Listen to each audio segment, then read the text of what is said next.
Hello there, and welcome to Whispers to Sleep. My name is David, and I'm truly honored to be your guide tonight. Here we believe sleep is not just a routine. It's a gentle journey, a quiet return to peace every night. I craft stories with care, so your mind can rest and your body can soften all you need to do. As let go, take a slow deep breath in, and as you breathe out, allow the day to melt away. Close your eyes. Get cozy under the covers and let my voice lead you into calm, into comfort, into dreams. This is your time. Your memento. Truly relax. Let's begin. There is a stillness in the air, not the silence of emptiness, but the hush that comes before understanding. Before you, a path unfolds, winding, soft, ancient. Its walls do not rise with stone, but with strands of light and shadow, built, not from bricks, but from thoughts, from memories, from you. You are standing at the entrance to your own mind. You do not knock. You breathe. And with that breath, the door opens, not with hinges, but with permission. You step forward, slowly, as if the floor beneath your feet is forming with each movement, like a dream materializing in the space between awareness and sleep. Here in the labyrinth, time doesn't walk in straight lines. It coils gently, like the spiral of a shell or the curling loops of a sleeping cat. Memories drift past like fog, not sharp enough to catch, but close enough to feel. They brush your shoulders like passing winds dot above you. Faint pulses of light dance along thread-like lines. Neurons, billions of them, glowing softly, like lanterns strung across a festival sky. Each one is a spark of possibility. Each one is you, remembering, feeling, sensing. Even now, the air tastes of stillness and electricity.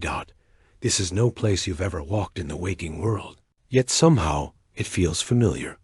The same way the scent of rain remembers your childhood, or how music wraps around you like someone you once loved. The labyrinth is not something you find. It is something you return to. As you move, the walls ripple slightly. Not solid, but alive. The architecture here shifts gently, not to trap you, but to guide you. This is not a maze built to confuse. It is a mirror, shaped in curves and corners, reflecting your inner design. You come to a corridor that bends toward memory. On its walls, soft projections flicker. Your first bike, your grandmother's hands, the way you once laughed when you didn't know anyone was watching. These are not full scenes. They are impressions, ghost echoes, tender and unfinished. And still you walk. There is no rush here. The labyrinth waits with patience, the way a tree waits for spring. It does not demand. It allows. Every turn you take is both new and known. Your thoughts begin to slow. Your heartbeat matches the rhythm of the place, a soft thump, like footsteps. On damp earth, you are not thinking in words now. You are feeling your way forward, the way roots stretch quietly underground. You pass a glowing junction. 3 paths stretch out like open palms. Which one do you choose? It doesn't matter. They all return to the same center. That is the nature of this place. Not linear, but layered. Not divided, but connected. Each thought leads to another. Each memory is a door, and each door leads. Home. Somewhere behind you, your day is dissolving. Its weight falling off your shoulders, like a coat hung by the door. You no longer carry your plans, your names, your clocks. Here only stillness remains. The walls shift again. They do not close. They breathe, like lungs, like tides. Like you. This is not a cold machine of logic and code. The brain, your brain, is more like a forest of light. It grows, it feels. It forgets in order to remember better. Even now, as you drift deeper, it adjusts to your pace, your breath, your need for rest. You arrive at a chamber with no ceiling. Above you, stars shine, or perhaps they are just signals, traveling from neuron to neuron, flickering in microseconds too fast for the eye, but not for the soul. You lay back in your mind's grass and look up at this quiet cosmos. It hums. There is a peace here, not because all questions are answered, but because all questions are welcome. You do not need to solve the labyrinth.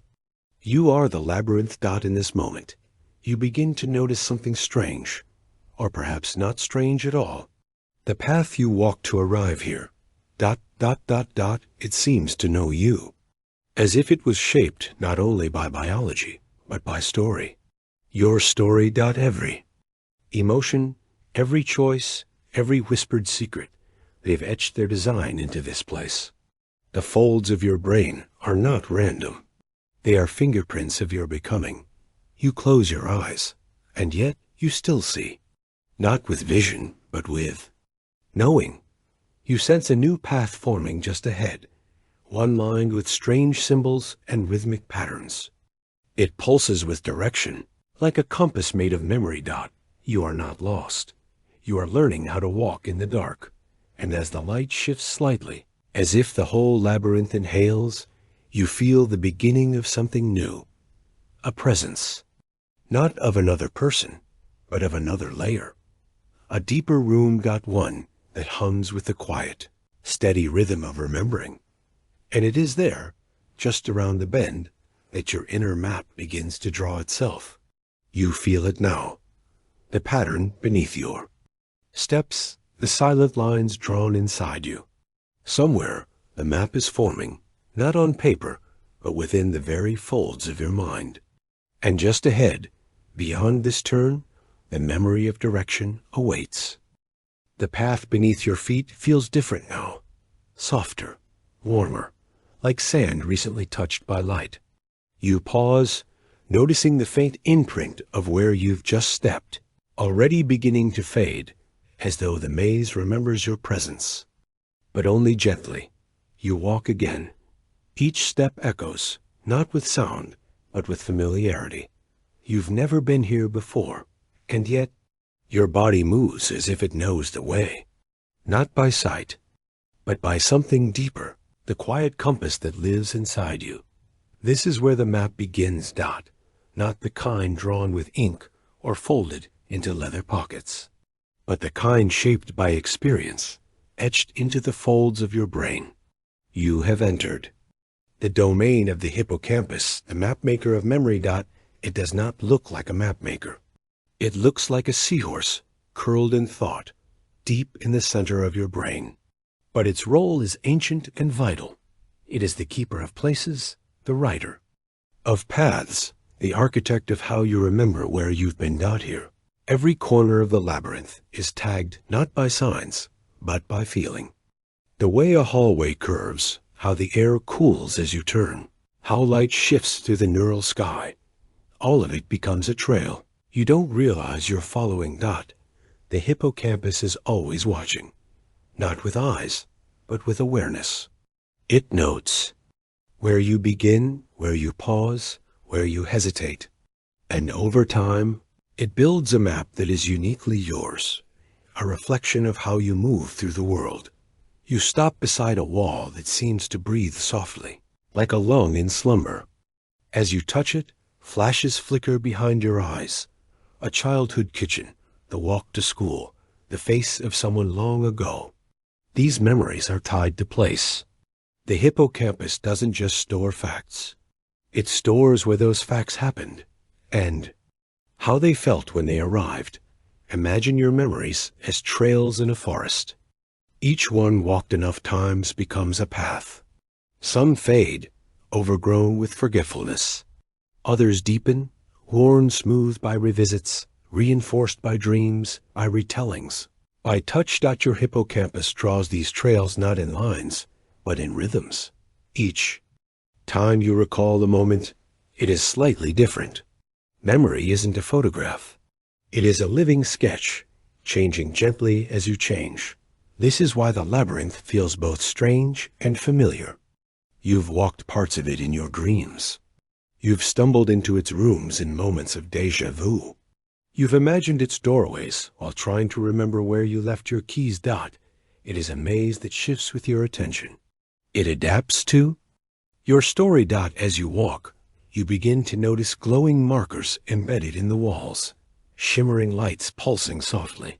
They are not signs. They are traces, imprints of previous thoughts, like footprints in soft neural clay. You turn left and again, and find yourself back where you started. But now the space feels different. Not because the room has changed, but because your brain has redrawn the map. The hippocampus updates the blueprint in real time, learning from motion, from orientation, from experience. This process is happening even now beneath your awareness. Your brain calibrates your place in space by weaving signals from your muscles, your eyes, your ears, your sense of balance. You are not just walking through a maze. You are building it as you move. Sometimes in dreams, you revisit places you've never seen, or wander corridors that seem to blend two worlds: the school hallway and the beach, the hospital and the church. This, too, is the hippocampus at play, stitching scenes together from the threads of your stored experience, creating dreamscapes where memory and invention merge. Even in rest, it works, reinforcing learning, clearing old paths, preserving moments you never thought to hold on to, until they rise again without warning, in a smell, a song, a turn of a street. The hippocampus is not alone in this work, but it is the gatekeeper of direction. It collaborates with emotion, attention, and intention to decide what gets stored and what dissolves into forgetting. You reach a long, quiet hallway. Its walls are lined with shapes, geometric, pulsing, abstract. This is where spatial memory lives. The way you know your bedroom, even in total darkness. The way you find your way home while lost in thought. These are the maps that guide you silently, and they are not static. When you move to a new place, when you experience something profound, the hippocampus remaps, reshapes, and reorients. It is plastic, like clay warmed in the palm, capable of growth, capable of healing. Even damaged maps can be redrawn. Even lost paths can be found again. And in this moment, as you walk slowly through this living library of roots and rooms, you feel the deep comfort of remembering that you are not wandering aimlessly. Your brain is not a maze of confusion. It is a landscape of connection. Every corner of it has reason. Every path has been walked for a purpose, even if that purpose reveals itself only in reflection. That the maze has always known the way. You're simply learning to trust it. As you approach a small archway, you pause. Beyond it, you sense a change in the sound, a deepening of tone. The air feels thicker, and faint vibrations echo along the edges of thought. There is something waiting there, something not quite seen, but certainly heard. You listen, and realize the maze is not only built of memory. It sings, a hum beneath. The silence, an echo waiting to become sound. And as you step forward, the next corridor welcomes you with the rhythm of something ancient and audible. The maze grows quieter as you walk, not in a way that feels empty, but in a way that invites listening. A kind of silence that hums beneath the surface, not the absence of sound, but the anticipation of it. You find yourself in a long corridor, carved with wave-like patterns, each wall curved slightly inward, like the shape of an ear. The air shifts, cooler now, as if sound once passed through here in great volumes, and somehow never entirely left. This place feels like memory listening to itself. You slow your breath, and in that stillness, you begin to hear what was always there. A soft echo, not quite voice, not quite music, just a vibration, gentle, familiar, rising from the walls like steam, rising from warm earth. You reach out your hand and touch the surface. It hums beneath your fingertips. This is this auditory cortex, the temple of sound within your brain. Nestled in the folds of your temporal lobe, it is the chamber where vibrations become meaning, where waves of air are translated into understanding, into memory, into song. Sound is more than sensation. It's story. From the moment you were born, perhaps even before, sound wrapped around you like an invisible thread. The beat of a mother's heart, the first human voice, the rustle of leaves, the crackle of fire, the music of language. All of it echoes here. Every voice you've heard, every melody that made you pause, every whisper that brushed the back of your neck, all stored, all softened, all remembered, not always in words, but in impressions, tones, feelings. The corridor you're in now, it seems to pulse with these echoes, not as sharp recordings, but as layers of emotional resonance. Like fog carrying voices you once loved, you continue walking. The sound changes slightly. A gentle chime rings from somewhere far off, and you remember a childhood toy, not because you saw it, but because of the sound it made. Your auditory cortex links sound to memory, emotion, recognition. That's why a single note can make your eyes well up, or a forgotten song can bring back an entire summer in a heartbeat. Each wall in this place acts like a tuning fork. Some vibrate with language, others with rhythm, still others with the raw tone of emotion, the kind that trembles in your throat before words ever come. You stop beneath an arched ceiling. Above, small cymbals drift like dust motes, pulsing, with low, warm frequencies. You can almost hear your name, not spoken, but sensed. The sound of someone once calling you with love. And then laughter. Soft, rolling, distant. Not heard through ears, but remembered in the bones. In the brain, sound is not contained in one place. It moves from the ear to the brainstem to the thalamus and finally to this room, this cortex. Here, it becomes rich. It is dissected, interpreted, made personal.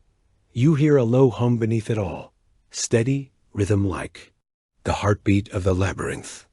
Perhaps it's your own, mirrored through the architecture of sound. As you listen more deeply, you notice something else. Silence isn't silence here. Even the quiet has texture. It bends. It breathes. It waits. The auditory cortex doesn't just react to sound. It fills in what's missing. It anticipates. That's why you can hear the end of a sentence before it's spoken, or know the next note of a song before it arrives. Your mind predicts music like it predicts meaning. You walk forward, and now the sounds come layered, a page turning. Wind through branches, the soft clink of ceramic. These aren't hallucinations. They're activations. Your brain stores these not just as concepts, but as sound prints, thin, invisible fingerprints of your life. You turn a corner and enter a circular room, domed like a concert hall. Here, the sound is rounder, fuller. You hear harmonics you didn't know existed. Somewhere between ear and mind, the music becomes emotion. This is where melody lives. Music, after all, is one of the brain's favorite languages. It bypasses logic and travels straight to memory and mood. That's why a sad song doesn't just sound sad. It feels like rain in your chest. In this space, you hear music without instruments. A single note blooms like a flower in slow motion. Another dissolves like light on water. Each vibration finds a part of you that still needs to be heard. You close your eyes. You are no longer walking. You are floating on resonance. Your thoughts slow to the pace of rhythm. Even your breathing begins to sync with a tempo you can't quite name, but have always known. And in this drifting, you understand. Your mind is not just an observer of sound. It is a participant. It shapes, anticipates, reacts. It dances. With vibration, you realize that even the way you think is shaped by what you've heard. Language gave you form. Music gave you motion. Silence gave you space. You rest here a while. in the presence of forgotten lullabies, of soft conversations that once meant everything, of the deep hum of your own becoming. And then you hear something new, faint, barely there, a soft intake of breath, but not yours. The walls respond. Their texture shifts. Something deeper stirs. A biological rhythm, more ancient than sound. It is the breath of the brain itself. Not just in thought, not just in memory, but in living.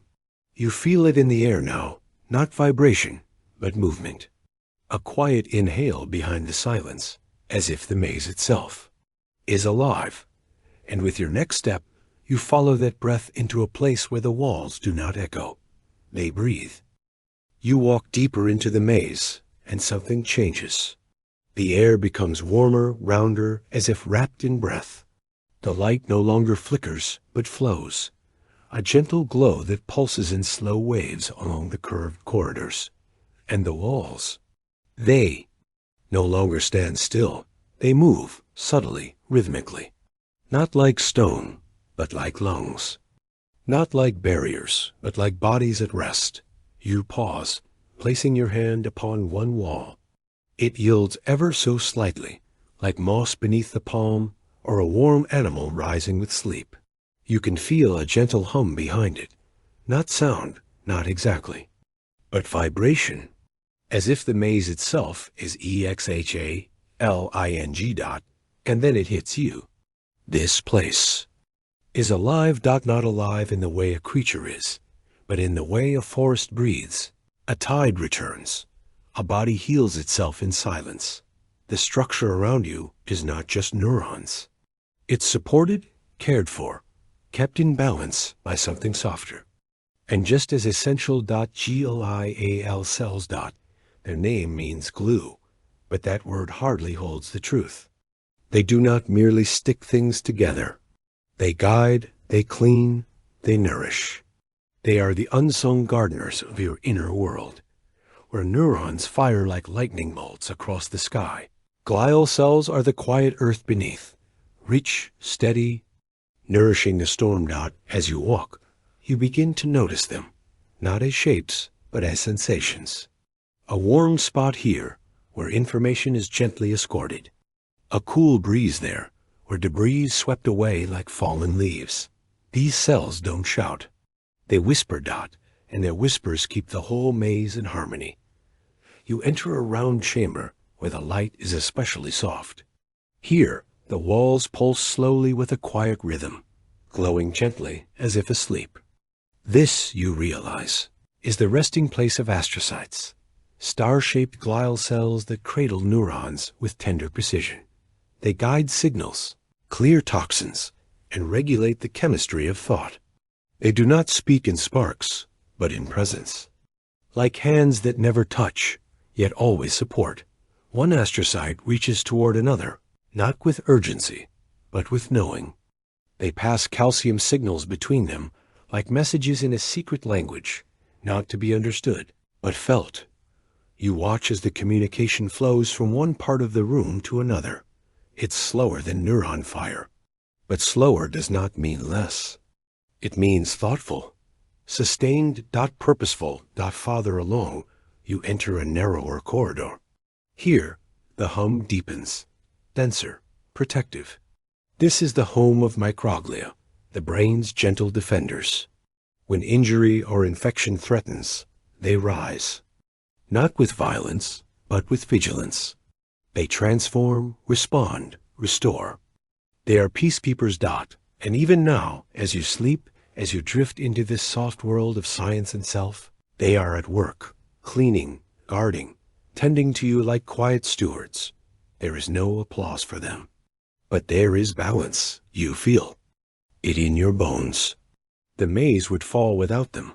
Deeper still, you come across a smooth, glowing bridge, the myelin sheath. It wraps around certain pathways, making signals flow faster, smoother. Like a slipstream of thought, oligodendrocytes, yet another type of glial cell, weave this sheath. They are the tailors of your thoughts, wrapping your axons in coats. Of efficiency. Their presence doesn't speed things up for speed's sake. They do it for clarity, for rhythm, for coherence. The more you walk, the more you see. This labyrinth isn't a machine made of metal. It's a living architecture of collaboration. Neurons may spark, but glia make sure the light reaches the right place at the right time with the right care. Together, they make something more than structure. They make symphony. You reach a resting point, a small alcove carved into the living wall. You sit. The ground rises just enough to support you. The air carries a temperature that matches your skin. The breathing of the maze matches your own. And in this moment of stillness, you feel a deep comfort that your mind, even when you're unaware, is being held, supported not just by will or awareness, but by an entire ecosystem of silent labor, always working to keep you whole. It is easy, sometimes, to think of the brain as a machine, to imagine yourself as calculations and circuits. But here, within the breathing walls, you remember something softer. You are cared for, even at your quietest, even now, especially now. And just as your body carries you through the waking world, your glial cells carry you through sleep. They prune what is no longer needed. They strengthen what helps you grow. They hold you in invisible ways. And as you prepare to rise once more, you feel it. A new presence forming in the air, not like breath, but like thought about to think. Itself, a space of reflection, a place where your own mind begins to look inward, not to understand others, but to understand you. You rise gently, the walls still breathing beside you, but now they begin to reflect more than warmth. They reflect you. And ahead, the corridor curves toward glass, toward thoughts that think of themselves. The path bends. Not sharply, but with a slow, deliberate curve, the kind that invites pause instead of haste. Here, the air becomes still again, not heavy, but thoughtful, as if the very space around you has taken a deep breath and is waiting for you to do the same. You've reached a quieter place in the labyrinth, not because there is less here, but because there is more. More depth, more possibility, more room for awareness. Before you rises a long corridor lined with glass. Not ordinary glass, but something older, softer, reflective in strange, subtle ways. It doesn't show your face, not exactly. It shows your thoughts. Each step forward brings another shimmer. You catch glimpses of yourself, not as you are, but as you think. Not as you feel, but as you feel about feeling. You've entered the hall of mirrors, the chamber of reflection, of insight, of inner decision. This is your prefrontal cortex. It rests just behind your forehead, yet touches every part of your experience. It doesn't tell you what to think. It helps you choose how to think. It doesn't feel for you, but it gives your feelings context, shape, direction. Here, time stretches. A second becomes a minute. A breath becomes a decision. This is the place where your mind learns to pause, to hold an idea without dropping it, to imagine not just what is, but what could be. You step forward and the glass flickers again. This time, it shows two versions of you. One stepping left, one stepping right. Not predictions, but possibilities. That's what the prefrontal cortex does best. It imagines futures. It lets you simulate outcomes, weigh them gently in your hands, and decide which one feels more whole. It's a kind of slow magic, practiced. Every time you wait before speaking, or reconsider a decision, or wonder, what if? This part of your brain is not born fully formed. It grows slowly, ripening well into early adulthood, shaped by experience, love, risk, failure, kindness. Its strength isn't in being correct. It's in being aware that the mirrors ahead begin to shift. You see moments from your past reflected there, not as memories, but as patterns. You notice how similar thoughts return, how familiar reactions rise in you like tides.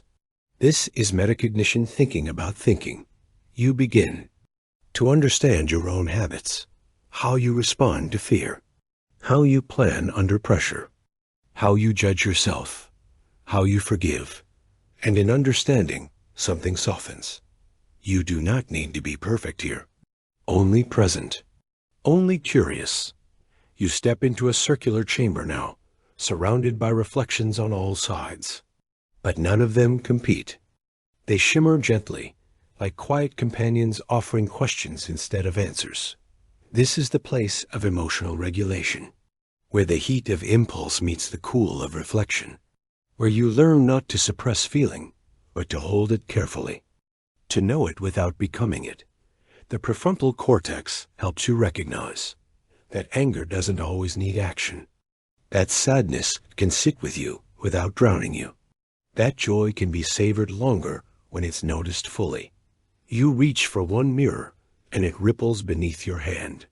You see yourself as a child, reacting quickly, feeling fully. Then as a teenager, caught between what you want and what you fear. And then, now, more spacious, more tender with yourself. This is growth, reflected not just in age, but in thought. Neurons here form complex webs, not faster than other parts of the brain, but more nuanced. They weigh consequences. They consider morality. They imagine the perspective of another person. This is where empathy is given room to bloom. You keep walking, and now the reflections become more abstract. Not memories, but blueprints, plans, sketches of dreams not yet lived. Your prefrontal cortex is where you hold your to-do lists, yes.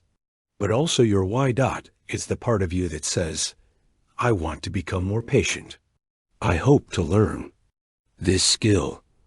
I think I'll try again tomorrow.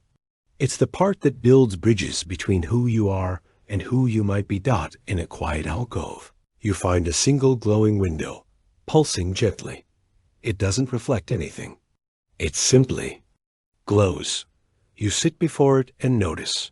This is the place where you pause, not to stop, but to consider, to reflect without rushing, to be with your own mind like you would with a friend. Here, the brain is not performing. It is listening. And in that stillness, it grows. The architecture of this place is flexible. Your thoughts can reshape it. Through meditation, through awareness, through gentle correction over time. This is what makes the human brain so remarkable. It is plastic, capable of rewiring, evolving, adapting. Your prefrontal cortex, especially, is always listening for the ways you want to change. It hears you when you speak more kindly to yourself. It notes the moments you pause before reacting. It strengthens each time you choose understanding over assumption. You do not have to be perfect. You only have to be present, here in this moment, choosing to notice what's inside you. Outside the chamber, the mirrors shimmer once more. You begin to see not just thoughts, but the space between them, not just choices, but the roots beneath them. You rise, and with each step, the reflections quiet. They do not disappear. They wait, ready to return whenever you choose to visit them again. But now the corridor ahead shifts again. It feels rounder, more fluid, less focused on reflection, more open to release. You begin to sense something soft pressing against your thoughts, a veil, a curtain, a threshold. It feels like sleep, but not the forgetting kind. The kind that opens doors behind the waking world. The kind that heals through wandering. You follow the quiet curve ahead, where thought dissolves into dream. And there, just beyond the edge of conscious effort, you feel it. A door you've walked past 1,000 times, but only now, in deepest stillness, does it begin to open. The corridor narrows, not to trap you, but to quiet you. The light here is dimmer, tinged with soft violet. You feel it in your limbs first, the heaviness, the warmth. Your body begins to let go. Not all at once, but gently, as if loosening. A ribbon tied just a bit too tightly. You are walking toward something now, not a destination, but a descent, a deepening, a folding inward, and then you see it. A door. It's simple, unmarked, but glowing faintly with a light that flickers like a candle seen through a dream. You've passed it before, many times, but it only opens when you're ready. Now it does, and as it creaks gently ajar, you step through, not with your body, but with something deeper. Your awareness loosens its grip on the external world. You are no longer leaving something behind. You are entering something sacred. This is sleep, not the absence of consciousness, but a different shape of it. You drift into a space where logic softens, where linear thought dissolves into symbols, images, and sensations. Here, your brain is not asleep. Only your narration of it is. In fact, much of your brain becomes more active now, just in different rhythms, different intentions. You pass through the thalamus, the gatekeeper between the outer world and your inner one. By day, it channels sensory input, sights, sounds, touch, guiding what enters your attention. But now, in this world of sleep, the gate closes to the outside. The thalamus turns inward. It dims the noise. It allows silence to bloom. And in that silence, something remarkable begins. Your body rests, but your mind starts to weave. Memories float like petals in water. Unfinished thoughts from the day rise and tumble in slow spirals. Faces appear, some familiar, some not. Scenes unfold without logic, yet somehow they feel true. This is the dreamscape. Not chaos, not confusion, but care. Your brain uses dreams to sort, to heal, to hold what you weren't ready to carry during the day. It takes raw experience and wraps it in story, metaphor, and symbol, not to entertain, but to restore. Behind the curtain of sleep, your brain cycles through stages. You drift through non-REM first, light sleep, then deeper. Here, cells repair. Your immune system resets. Growth hormones quietly hum through your bloodstream. And then, REM, rapid eye movement. The dreaming stage, where your brain lights up as if you were awake. Only now, it's untethered from rules, free to wander. Your eyes move beneath closed lids. Your muscles go still, safely paralyzed. And inside, your mind begins to fly. Memories from the hippocampus, the map maker of your mind, are now handed off to the cortex, where they find their place in long-term storage. This is consolidation. It's how today becomes part of your story.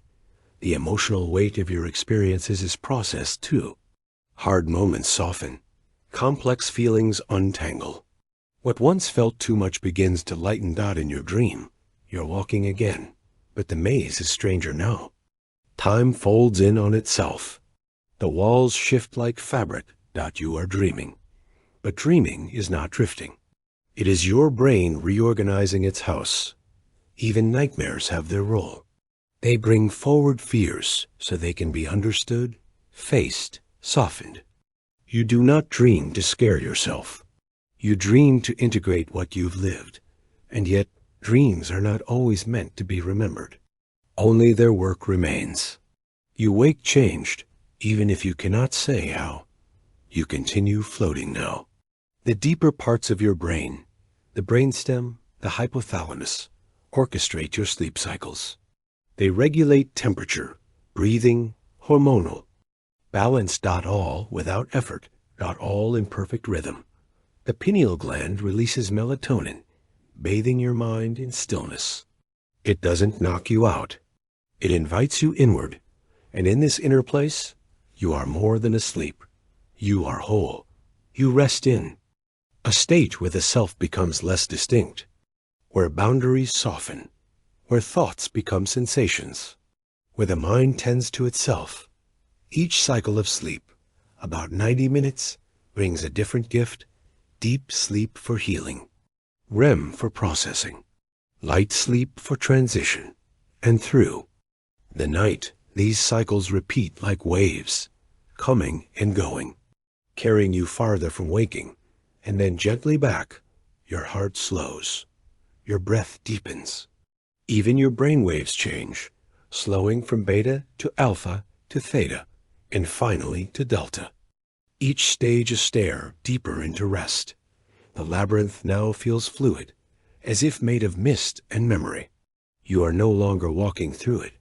You are part of it. Thoughts arrive without effort. Images without command. You do not control. You receive dot.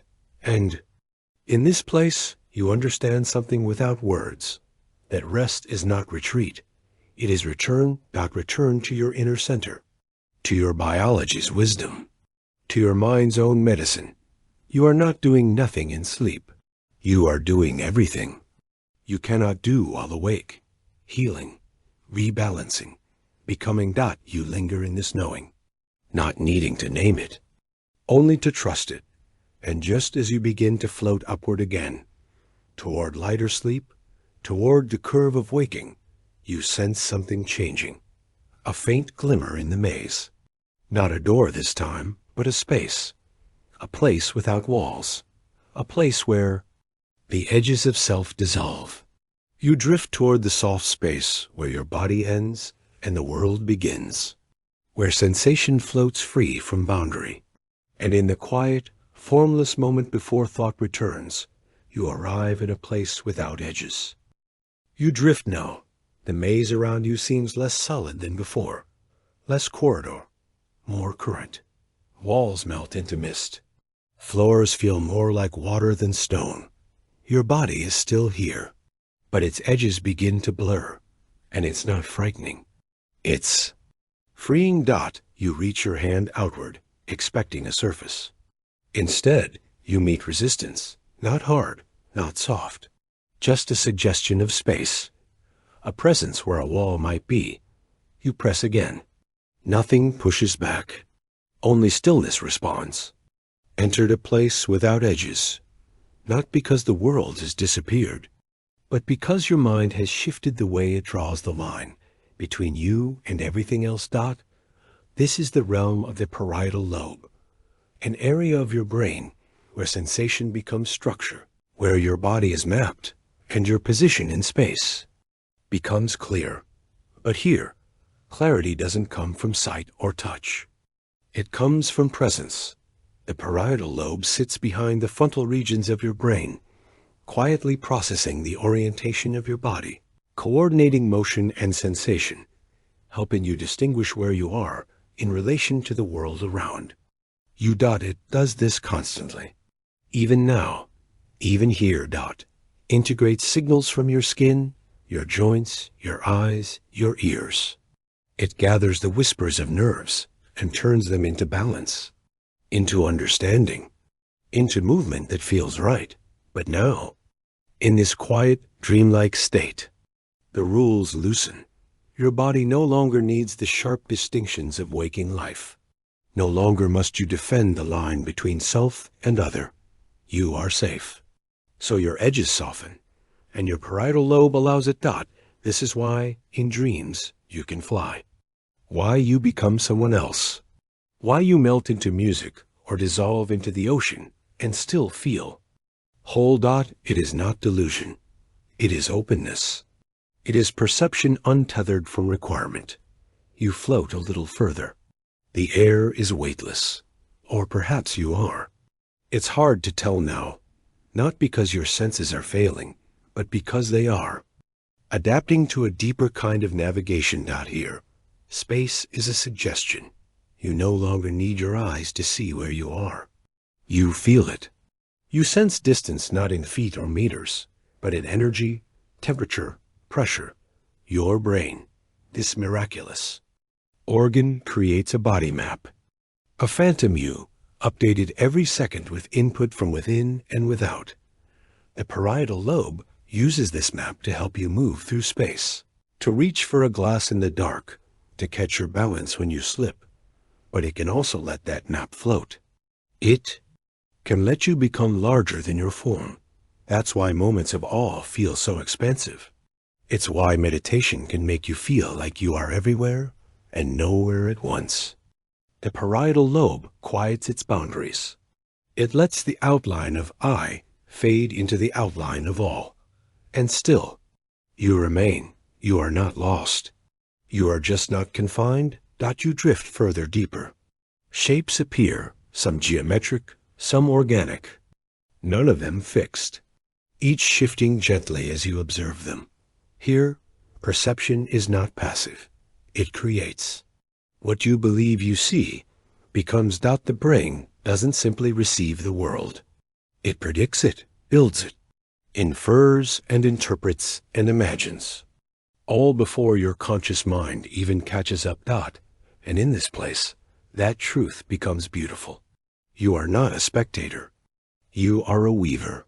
Each sound, each color, each movement filtered through this wondrous network that makes reality not a fact, but a feeling. And what a gentle feeling it is. You let your arms float. They move not through air, but through awareness. You are not weightless. You are remembered by your own nervous system. Every moment, your brain reconstructs you. It updates your position. It adjusts your posture. It lets you know where you end and where the world begins. But now, just for now, that line fades. You are not separated from the space around you. You are part of it. And as your breath slows, you feel the architecture of perception melt into the architecture of imagination. You see how thought becomes shape, how belief becomes boundary, how the map of the world is drawn from within, and how that map can change. Even pain, even touch, even fear can shift when the brain shifts. You are not trapped in perception. You are part of its authorship. In this calm, shimmering place, you understand that what you feel, what you experience, is not only received, it is also chosen.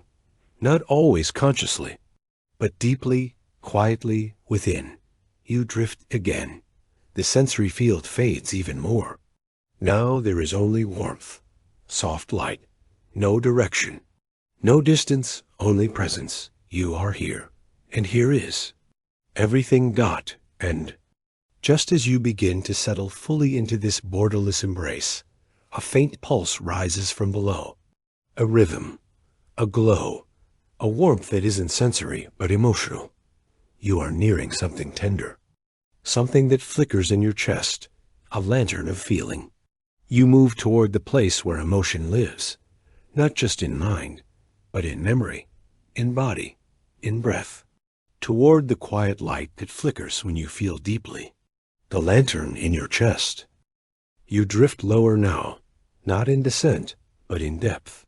As if the labyrinth has peeled away all that is sharp and structural, and is guiding you toward something quieter, something more tender. There is a glow ahead, not bright, not blinding, but soft, like candlelight under cloth. Flickering, golden, warm. It pulses in rhythm with something ancient, something steady, something felt before it's understood.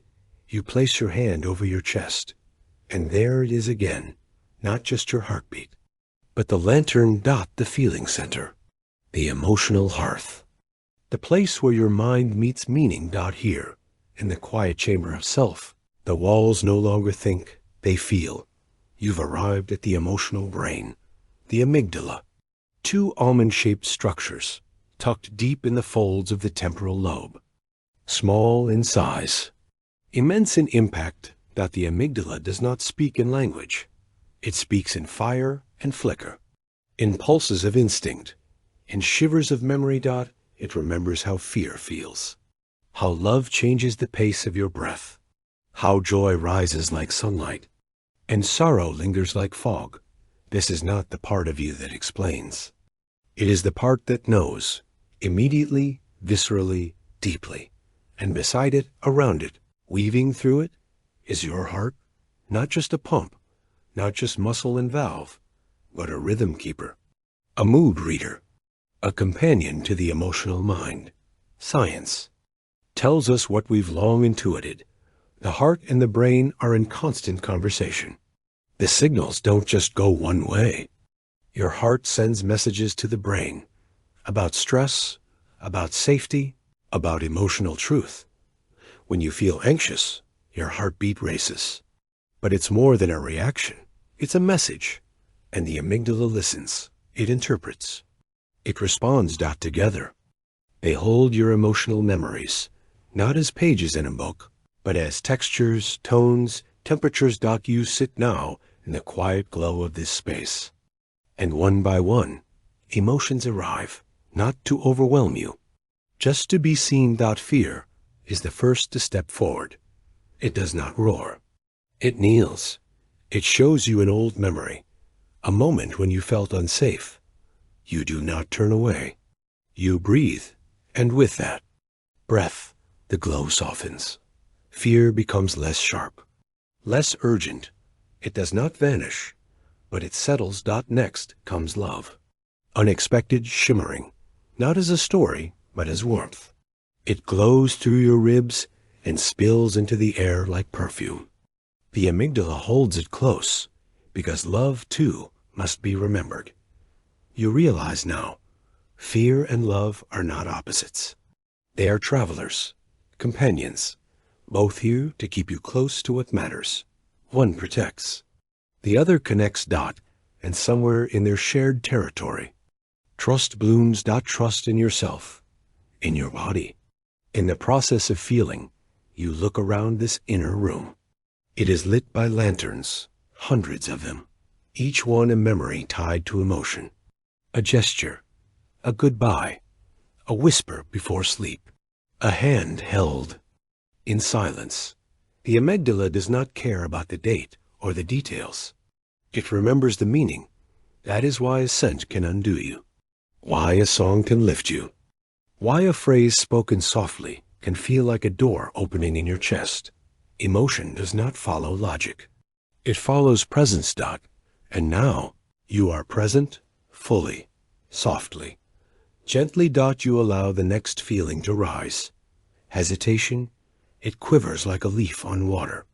A memory of a choice left unmade, a silence not broken, a moment of uncertainty. You do not judge it. You hold it, and in that holding you find compassion. Not just for others. For yourself. The emotional brain is not a weakness. It is a compass. And tonight, it points you inward. You begin to understand that in this labyrinth, even the shadowed corners glow when visited with care. Even pain, when felt safely, can become soft. You listen to your heart now. Its rhythm has slowed. It moves. Like a tide returning home. The amygdala quiets in response.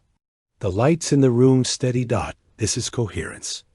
A gentle synchrony between your breath, your heart, your brain, your body in alignment with your feelings. And in that alignment, healing begins. Not the loud kind, the slow kind, the kind that happens when you rest.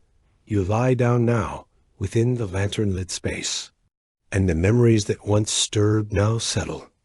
Like snow in a calm field, you do not need to sort them, only to allow them. Because emotion is not a puzzle. It is a wave.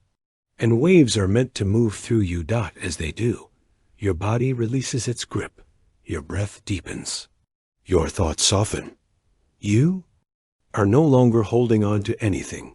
You are being held. By your own nervous system. By the intricate design of emotional memory. By the quiet intelligence of your heart and brain in union. And now, in this warm stillness, you begin to sense a new current, not one of feeling, but of pattern. A rhythm not from within, but between things, something that connects you to time, to learning, to change. A sense that something is being rewritten, not erased, but transformed. You're entering a new room, not one of emotion, but of integration. You rise slowly, carrying every feeling as a flicker of light. And ahead, you see not a new path, but one you recognize. One you've walked before, only now with clearer steps, toward the exit that was never lost, only waiting to be found. You walk slowly now, but not because you are tired, because something has shifted. The space around you feels less mysterious and more meaningful, as if the labyrinth has stopped hiding its shape, or perhaps you've simply learned to see it differently. You pause, not in confusion, but in recognition. A curve ahead, once unfamiliar, now feels known. A flicker of light recalls an earlier moment. Not a perfect memory, but a pattern. Something clicks into place. You are not wandering anymore. You are remembering. And in that remembering, you begin to understand what has been quietly happening all along. Your brain, this endlessly changing, adapting garden, has been reshaping itself with every step you've taken. This is neuroplasticity, the gentle, ongoing ability of your brain to rewire, to relearn, to turn uncertainty into understanding. It is not loud, not fast, but it is constant. You step forward. The walls do not seem closer, but your fear of them has softened. You move with more ease, not because the maze is simpler, but because you are stronger. Pathways that once felt like dead ends now glow with a quiet invitation.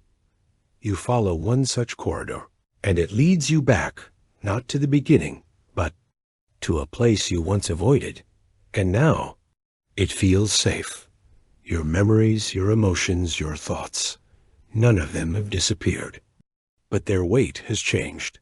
That is the work of neuroplasticity, of growth that feels like peace, of rewiring born not from force, but from presence.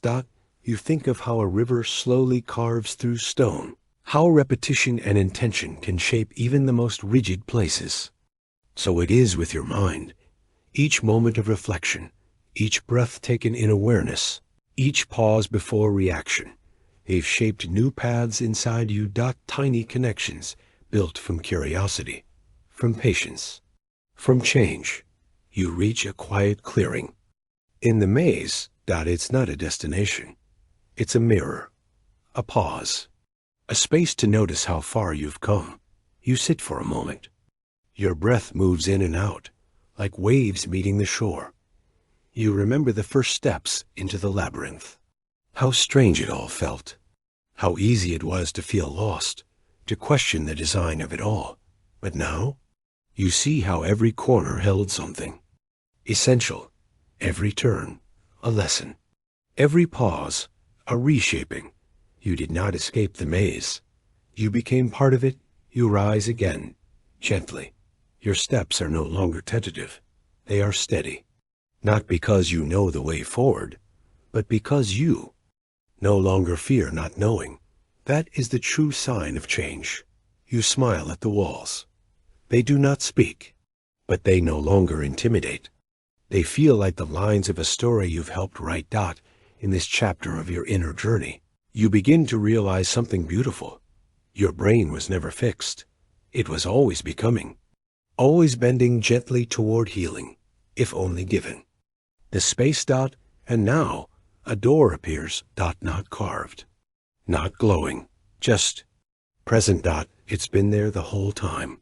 You hadn't seen it, because it only reveals itself when you're ready to walk through, not to leave, but to continue. You step toward it. There is no sign above it, no inscription telling you what lies beyond, only a feeling, not of ending, but of readiness. The exit is not a rescue. It's a return. To yourself, to your wholeness, to the version of you that has always been waiting on the other side of reflection. And as your hand rests on the edge of the door, you realize something quietly profound. You haven't left anything behind. You've gathered it, understood it, grown from it. The maze remains, but its meaning has changed. That is no longer a place you fear. It is a home you've explored, a system you've softened, a mind you've met and made more your own. You step forward. Not out, but through. And now, just ahead, You see something glowing faintly in the dark. Dot. It pulses like music. Not from memory, but from movement. From rhythm. From return. Dot. Something waits there. Not behind walls, but in the quiet patterns of repetition, in the melodies that loop softly through your nights. You follow the quiet pulse forward, drawn not by destination, but by rhythm, by return, toward the encore of the mind. You rest now, not because the journey has ended, but because you've reached the center, the place where all paths eventually fold into stillness. Dot. It's quiet here, but not empty. Dot. This quiet hums with memory, with breath, with warmth that doesn't come from outside, but from within you, as if your entire being is lit from the inside, like a lantern glowing after dusk. Dot. This is not the finale. Dot. It's the encore. Dot. The soft replay of all that you've traveled.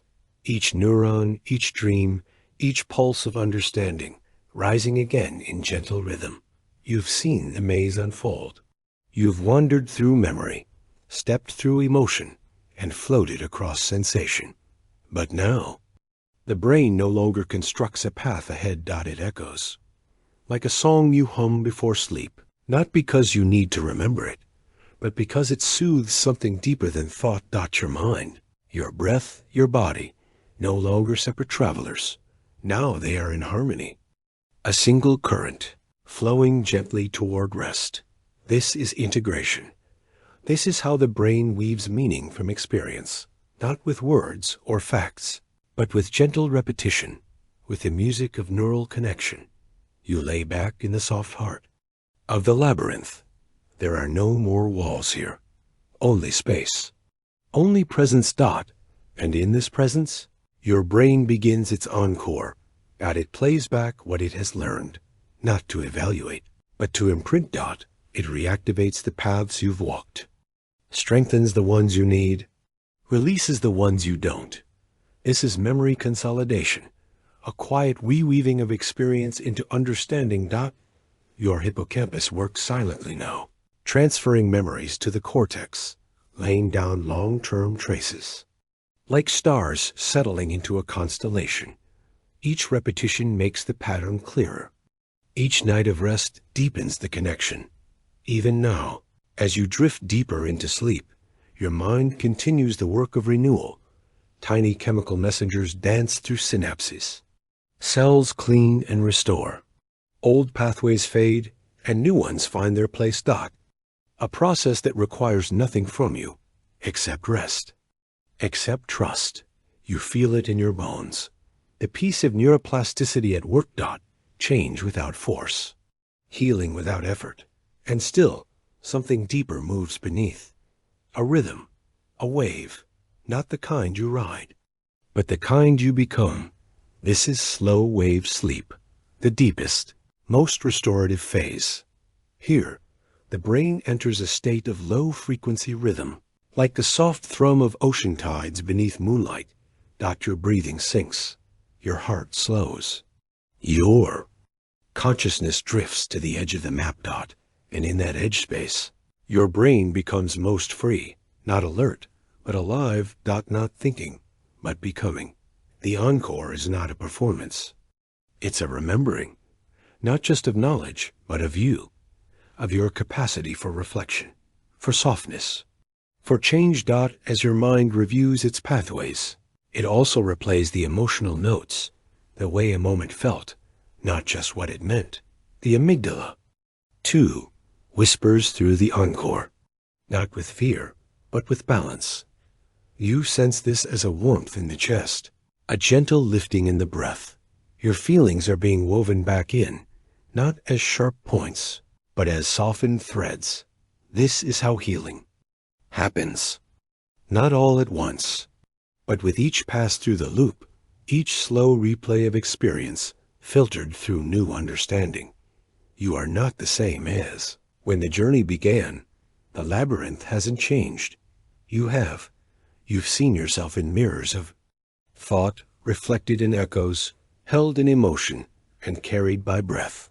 And now, as your brain plays this encore, you let go of effort. of direction, of needing to know what's next. Because in this moment, you are whole, not perfectly, but truly. Even the parts that felt scattered have returned, not as puzzles, but as presence. And then a new sensation begins, not forward motion, but upward. Drift. As if the maze, having shown you its heart, now opens upward, toward something beyond itself. Not a new chamber, but a new kind of space. Beyond memory, beyond emotion, into quiet possibility. You float gently there in the soft space between sleep and waking, not fully here, not fully gone, just drifting. And in this drift, you sense the truth your brain has been shaping all along, that you are not the thoughts you think. You are the space they move through. You are not the maze. You are the awareness that walks it.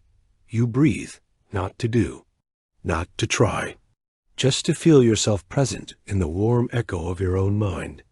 This, too, is a kind of encore. The quiet repetition of stillness, the returning again and again to this center. To yourself.